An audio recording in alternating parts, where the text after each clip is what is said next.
Sam! Dean! It's not... I know, I jumped right on it, and I was like, that's not right. Dean! Hey guys, we're gonna watch a special video today, Supernatural BTS stories behind the scenes. Not the Bangtan Boys? Not the Korean pop group. Sam Cooke? And Dean Monster? This comes courtesy from one of our loyal patronajects, Ashley Weber from New Zealand. Ashley puts these videos together for us because it's so easy to get spoiled for a show that we're only 4 seasons into. I thought it was going to just be like a season 1 bloopers video, but Ashley put together something else entirely. But, yeah, where do we watch Supernatural? Over at our Patreon page. We're like the only YouTubers in the world to have a Patreon. We do weekly Q&As over there. That's fun. And then we also do TV show reaction stream-alongs, meaning you sync up with a time code. I want to be clear about that. Those are full-length reactions, and those shows are Agents of S.H.I.E.L.D., Stranger Things Season 3, Gotham, a couple of other shows as well. And then there are shows where we do stream-alongs and have reaction highlights included. Those shows that have highlights are Supernatural, obviously, Hunter, Code Geass, Death Note, My Hero Academia on the latest season right now, movie included as well, Attack on Titan, and a couple of other shows as well. And he does music video reactions weekly. So guys, go on over to our Patreon page, watch some Supernatural or many other shows along with us. Let's watch this. Thanks, Ashley. And we're also starting to get a little dangerous because the lot of contacts that they would use were opaque. And so Or what? Opaque. this demon who's like, you know, Hard to see through. and all this stuff. And they're like, okay, bring the demon to set. Be like this. Oh, please. The scleral contacts do not look comfortable.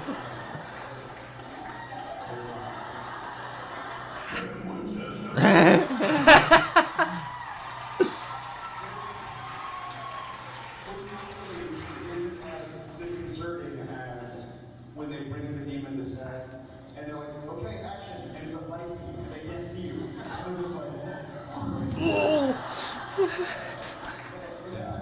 they got to the point where instead of making people to walk up and be like, okay, now punch, but you don't really want to hit him, so don't be like, I can't see anything. Like, I can't see if I'm going to hit him or not.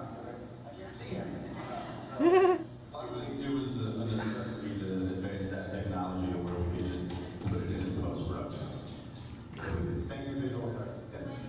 Yes. Visual effects! They do have great effects in the show.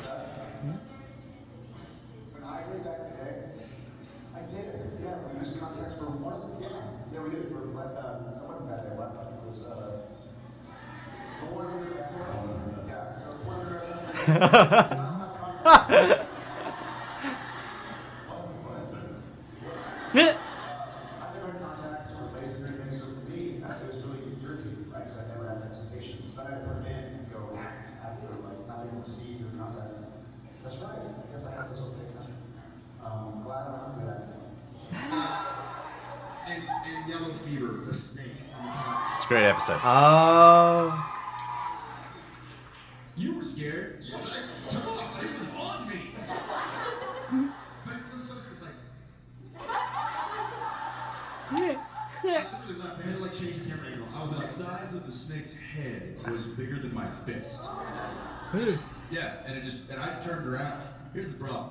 The snake wrangler who was laying down behind the couch it was 180 pounds or something like was that. a 180-pound python.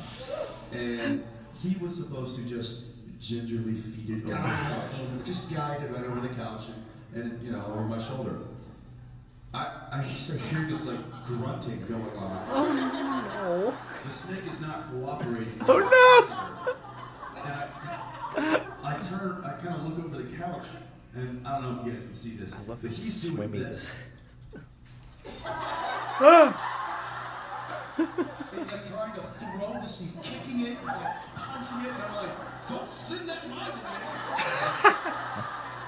I got 180 pounds of pissed off snake. The win scene was Sam was supposed to be like laughing at his brother's discomfort, but I was like, this is terrifying. I'm out of here. So I just walked up. It was like log coming over my shoulder. And James gets up like, nope. Can't. Not doing it. Meanwhile, it's like, okay, well, I can't move. Because I'm frozen in terror right now. It was the first time I've ever just flat out refused to do something that's in the script. And I didn't think I was going to have to do anything. I know. I didn't think I was going to refuse it, but I was like, nope, I'm going. And so I walked out, and I ended up in Video Village where the director sits. And Phil looked at me and he's like, hey, you're supposed to be in there. And I was like, I think he saw it in my face. He didn't question or push me. I think he just saw it in my face and was like, okay, I guess go tie it around Jensen. Yes! Oh god! But, you know, we see the stick so going funny. over my chest and kind of down.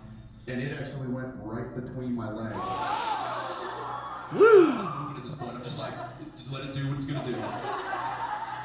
Just let it run its course, because I'm not moving. And it did. It went right and just right down, and the whole 9 feet of it. Oh. What's happening by there? Was that for you then, the awkward things to film? Yeah, I didn't like that. Season finale, 3,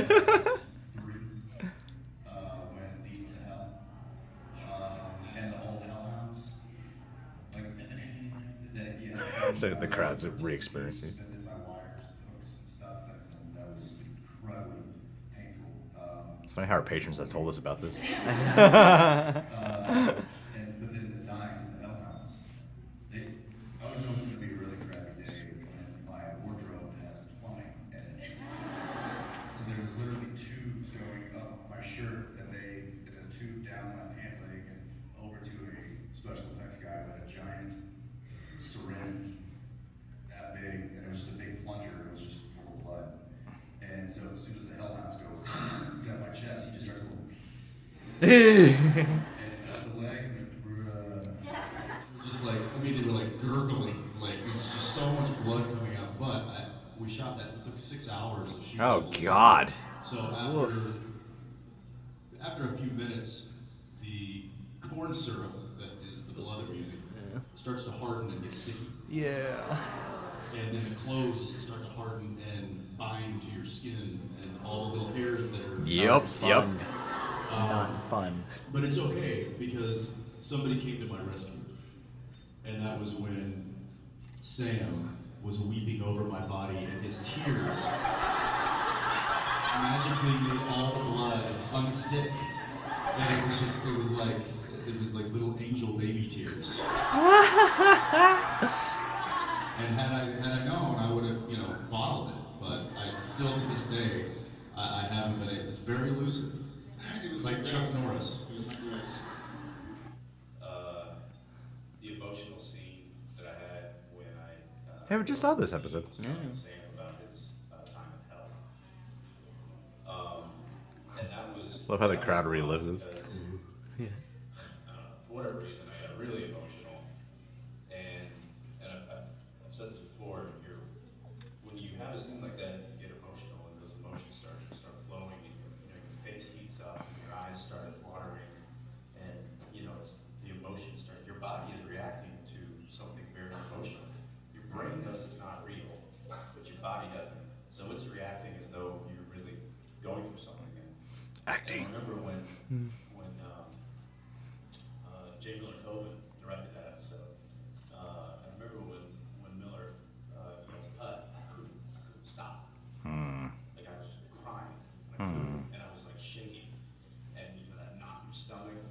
I don't cry that much, but it was just coming out, and I couldn't stop. I had to walk down the road. I had to walk it off. I couldn't. It was really hard to get it back because I knew we had to go again. Follow him. Follow the camera.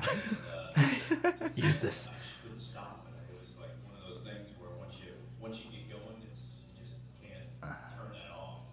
And that was really tough. But I literally just had to go walk it off. And that was how I dealt with that. And came back and was like, okay, let's go.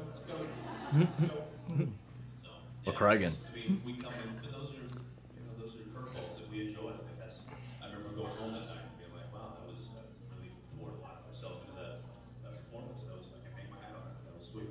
So. You're doing great. Oh, hey! Hey! It's Where are they? By the way, this is what it's like on this set, too. No idea. I remember the first scene that we had on location together.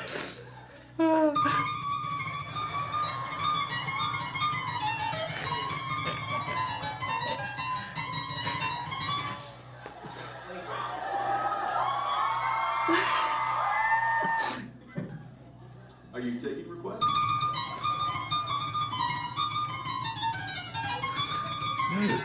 It doesn't seem like he's enjoying this. We're shooting at a playground. That's right. We had a scene. We were talking Oh. on a bench. And I remember distinctly Jared walking down the path nearby, just off camera, shouting and throwing things at us. You said, "You're a child." And I thought, what have I gotten into? It was a lovely memory. There were other words that I wanted to use, but we were in a public park, It was a children's playground. and there were children around. And I may have in yelling that sanitized. you're a child, I realized that I just insulted every child that was on there.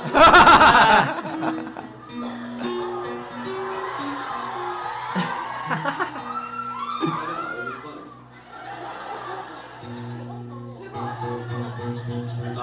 How's it going, Beach? It's going great. I just want you to know that this is generally what it's like filming a scene with the three of us. That's actually remarkably accurate. Yeah, no, it's remarkably accurate. Imagine two guys just there to do their job and do it well. And then And then a challenge.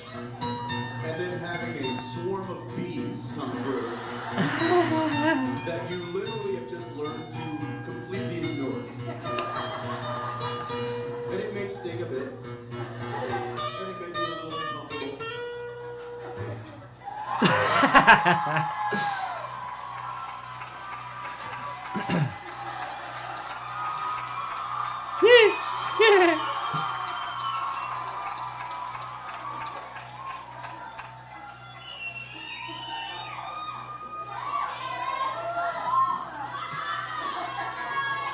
Just warming up. Sometimes that swarm of bees moves on. And sometimes it doesn't. Yeah, what's your question? Hi,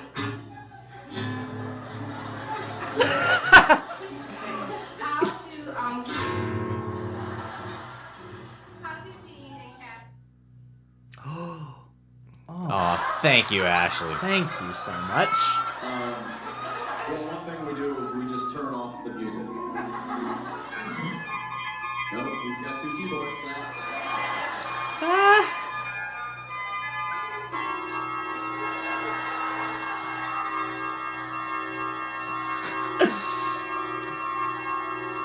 Who left the keyboards on up here? Somebody is in big trouble. No. Because basically, if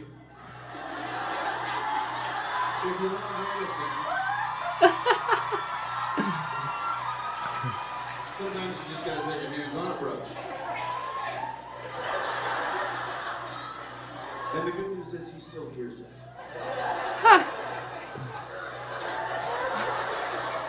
Smart, a true musician.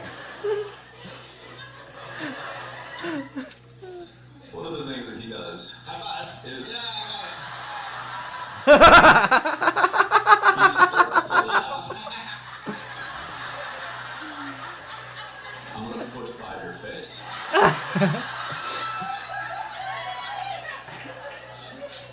As he starts to smile. Gosh, man. Very good. Hi. When you see a bit of somebody's shame, like when your phone rings during a...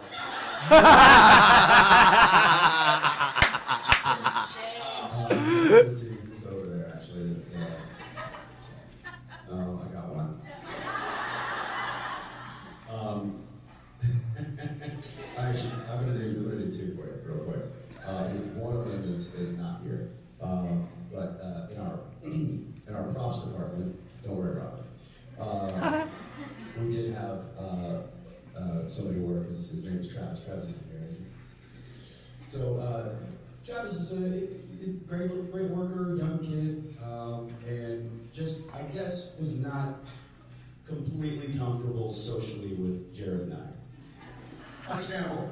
So I'll be Travis. Jared, you be Jared.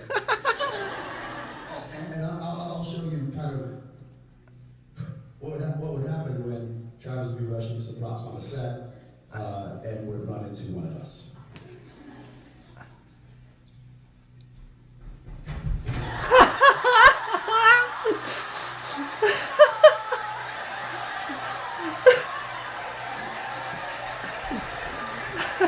Dude. That was beautiful. Great. Now Travis doesn't work with us anymore. He's gone on to do Better things. hopefully better things in a more comfortable environment. But his position was then taken over by one of our favorite people, who is here today, who is now shrinking in her chair right now. And what's funny is, you know, we've known this young lady for many years. There's no reason for her to be uncomfortable around us. Yet when she sees Jared and she walks on a set while bringing her prop, it looks a little familiar. It's kind of like this.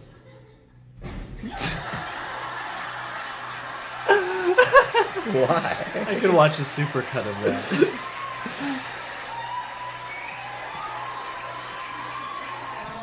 Can I smell? I don't keep on killing people. It's the musk. It's the musk. Blame it on the musk. Jared Musk. Crazy. Love her. Yeah. She just giggles when she sees me. But Jared, She goes with a bowl in China shop, and I might just run into yeah, it might just be like survival mode. I'm pretty sure it is. I'm fairly certain it's like, oh god, if you run into me. I had a really great idea for an app the other day, which I'm going to share with you. It was called something like Real World Directions. I like already. And it's like Google Map directions where it says, you know, the voice says, in 500 meters, turn right. But it would be up a little bit ahead, I think. Tree. I think you're going to go right. No, not right, left. So the directions would talk to you like that, and it would be automated. Isn't that great? Wouldn't that be It'd be like, and if you hit the train tracks, you've gone too far. Yeah, look at that beard. Sorry, you've gone too Oh. far. You're about to get rear-ended by the truck behind you. The phone would talk to you and say, shit, I'm sorry, I'm not really familiar with the area. Maybe we should pull over and ask someone. See, my version, I've talked about a different driving app where they just consistently keep you updated. So it's not like you're driving and you look at your phone and it's like, okay, I'm on the highway for 10 miles. It's going to update you a half mile from the exit. Mine would just be like, it would be Bluetooth, so you don't have to touch it. But once you're on the highway, every 3 or 4 seconds, keep going straight. Keep going straight. Yeah. Keep going straight. Keep going straight. Keep going straight. And it could be like, if you could change the voice to where like if you were in the ghetto, it'd be like, bitch, go straight. Go straight. Go straight. I don't know why they have a lisp in the ghetto. They do that. think so. Keep going straight. Keep going straight. Keep going straight. And the highway would be littered with phones. Everybody would be like, get this phone! I've seen a lot of lost people, like, always have it with a map. Oh, like a topographical map. Aww. Wow. Oh, that's right. You did something like this last time. Thank you. Aw. It's nice to have a supercut like personally made for you. I'm bummed that video's over. I know. We need to go to some of these cons. It was the best time I've had I in bet- the last 365 days. Yeah. Already outdoing 2019. By far. Woo! It's fun hearing a lot of these stories because we have like patrons like Ash and like Toasted Todd, good amount, who frequently will comment to us at our Patreon page, patreon.com/real. At our Patreon page, they'll Easily our thickest comment sections are for Supernatural. yeah, our most viewed, so it makes the most sense. But they'll usually tell us like these stories and like fun facts about a lot of these moments. Oh, yeah. So a lot of this was actually familiar, and I had to sometimes question like, wait, I thought or maybe we listen. Oh wait, no, a patron had told us about that before. So it's cool to like get a little bit more in-depth perspective from their storytelling abilities, which, by the way, I've been saying it for a while. These guys really should, now that Supernatural's over, they should just focus on doing some comedies. Like, Dude. Jared and Jensen, they really should just go into some comedies because they are incredible with their comedic time. It's demonstrated in several episodes of Supernatural, even though the show's not a comedy, but they're funny, and there's some like comedic episodes, but especially here, like Jared Padalecki's looseness. I've never seen footage like this where he's this loose throughout. You know? Oh man, the whole bit with the keyboard and just like them trying to go on telling stories and taking questions through it, and it just becomes its own little like side interlude. Yeah, he seems like the loosest, which I guess at the outset of the show I might not have expected. Yeah, you'd think it would be Jensen. Because he gets to be the cool, wisecracking one. But he's like cool dude, and Jared has sort of this demeanor about him when you could just tell when he's locked in a comedic zone. He has an impish energy when he's doing that. Yeah, there's a bit of this awkwardness to him, whereas Jensen still is always cool. Even when he's like self-deprecating or something, he's always cool about it, like taking out the plug from the keyboard moment, like he does that in such a cool way. Where Jared, like Jensen's he's not short in real life. I mean, he's shorter compared to Jared. Jensen is 4'8". He's a little more stocky, he's a little more bulky. Jared he's freaking cut, but when he's also got the hair to add like a few extra inches. Yeah, gosh, man, these two, both talented, good-looking, sexy, white, strong males who are also really funny.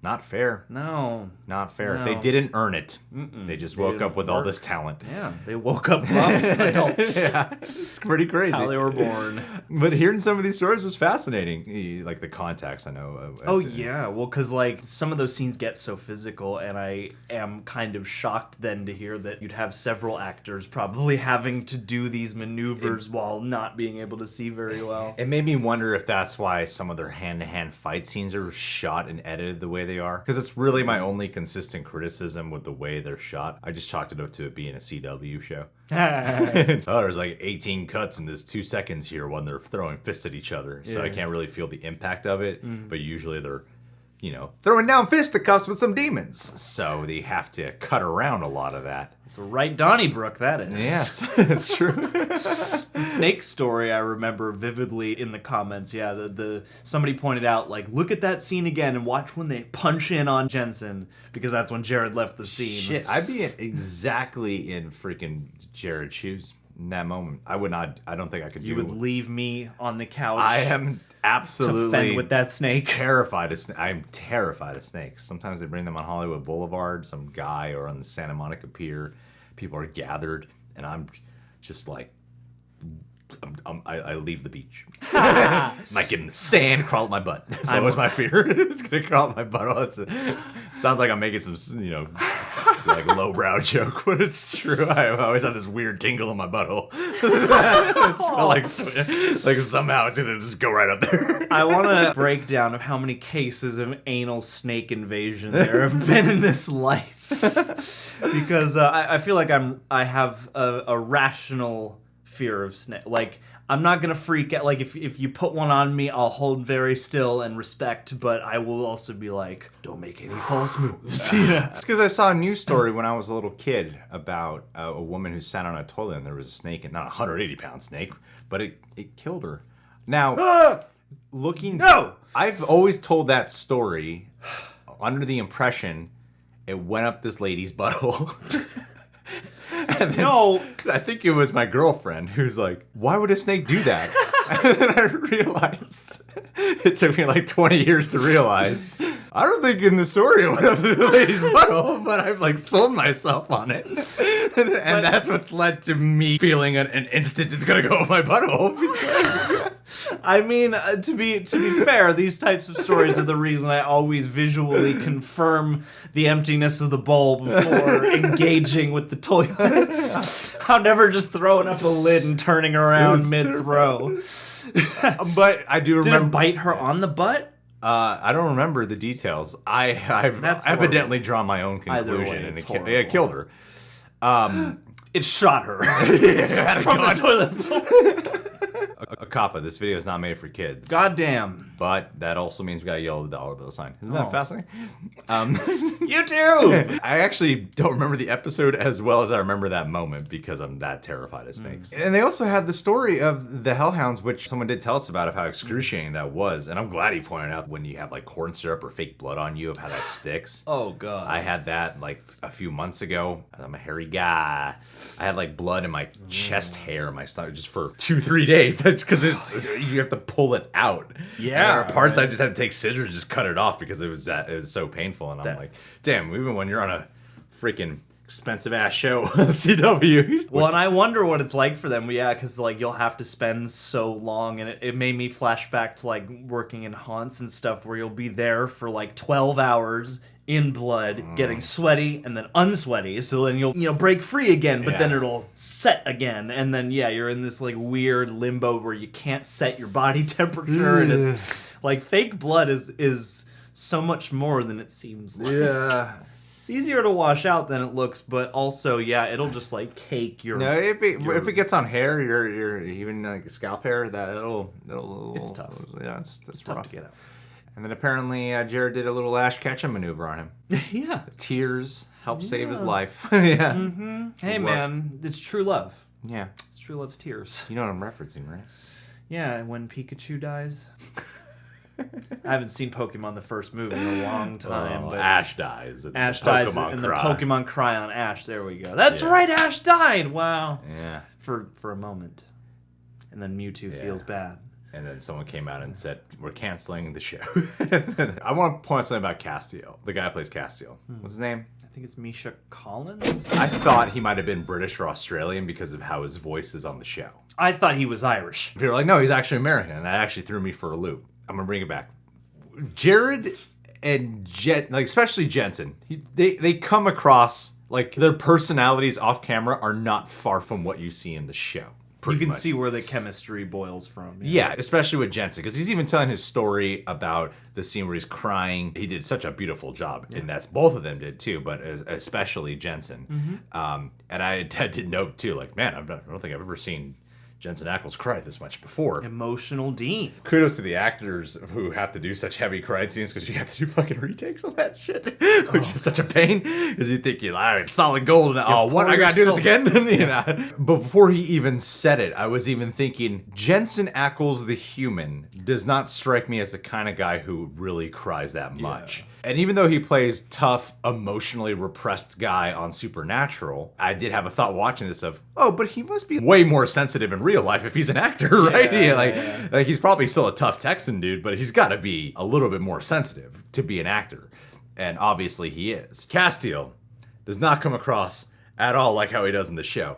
And he still does do something different with his voice. He dips it. It has a little bit more of that deep gravel to it. Because here, I'm like, no, that is not at all how he comes across in the show. He just seems like a regular actor, dude. So that's what I thought was amusing about seeing him here. So he definitely does something with his voice and his mannerisms and his body language, everything about him in the show. That's not to say like Jared and Jensen are just walking on screen and having a good time. They're definitely acting, but especially that performance. So that's what I was picking up on when I was watching him on the show. I'm like, no, he's doing something with his voice. It's too cool. It's too cool. Yeah, and so now he's the great. next time we watch an episode, gonna think back to this and have like a new respect for his transformation? Yeah, it's true. Or I'll be distracted, going, it's not how he really behaves. That's not how we really talk. Stupid Be show. yourself. Be yourself. Okay? Why are you posing? Acting is being yourself, not other people. Yeah. What are you doing? But yeah, I thought this was a great video. Thank you so much, Ash, for putting this together. Thank you. Seriously, this is awesome. You guys should go subscribe to Supernatural Conventions. I'm a dick. I never subscribed to Wow. I would subscribe to Supernatural. I hate you. We share this account. You should have subscribed too, John. I should have. I know. I am clicking the notification bell. Subscribe to Supernatural Conventions. Click the notification bell. Do the same thing for us. That'd be dope. And check us out on Patreon. And of course, I'd like to end this with a Patron of the Day shout out for a man named Derek Mitchell. Derek was able to start off the new year with bouncing back, with getting a new job, or I don't know. Reprising his old job? I'm not sure which one. Either way, man. Gainful employ. This allows you to save up and go to websites like cam4ultimate.com. You'll have a great time there. Trust me, you'll enjoy it. Streammate. Seriously, don't ask cam. how we know about it. We know about it. OnlyFans. Yeah, see? There's a... You know quite a bit there, John. I know people who have worked in this industry. So, go have yourself some fun. Celebrate the new year by getting to know very specific individuals. Buy Derek's premium Snapchat.